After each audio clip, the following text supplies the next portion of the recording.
bag of seeds and a handful of dreams. As we get closer to September 26th, Johnny Appleseed Day, or aka John Chapman, as he was born, I want you to think about this. Unravel the adventurous journey across the American frontier. We know about the myth, some of that things that make him into a folk hero, but he was also an astute businessman. He planted seeds in areas where he assumed that settlers were going to go. 10 out of 10 times he was right. Thought people would travel out to parts of Pennsylvania, Ohio, and then they followed every place he went.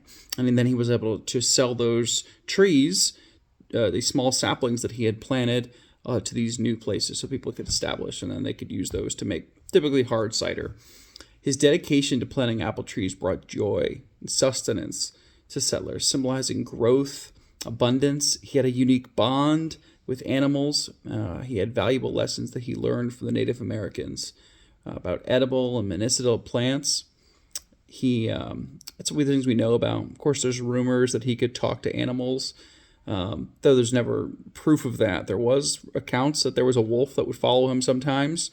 Sometimes rabbits would be nearby him and hanging out, or birds, most likely because they were looking for scraps. But either way, it adds to the mystique of the man that we've come to love as Johnny Appleseed. There's along with that minimalistic lifestyle.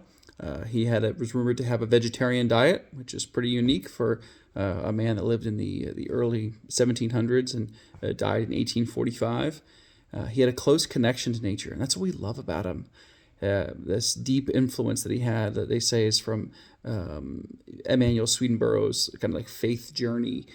His actions and how he does kindness, compassion. He truly cared. We should celebrate his legacy as a folk hero, but also look at him as almost his contributions to horticulture and humanity in ways that people inspire, such as like John Muir and Rachel Carson for the environmental movement. Although he planted some 20,000 apple seeds, and those trees, unfortunately, almost all of them were cut down. Maybe one of them still it was missed by the FBI raids during the proibition, because those apples are used to make hard cider that still exists in Ohio. I do have a friend that also thinks he might have a tree that was around the same time in Connecticut. It's a pretty tart apple. Not confirmed. Either way, Johnny Appleseed, he had a connection with nature that should be remembered for his connection to the land, the animals. People like Steve Erwin, people that many of us, people that truly care about animals, look up to, had that true connection to the earth that I guess only few understand. Please continue to hit me up with those questions. Subscribe, like, share this video if you want to hear more things like about Johnny Appleseed.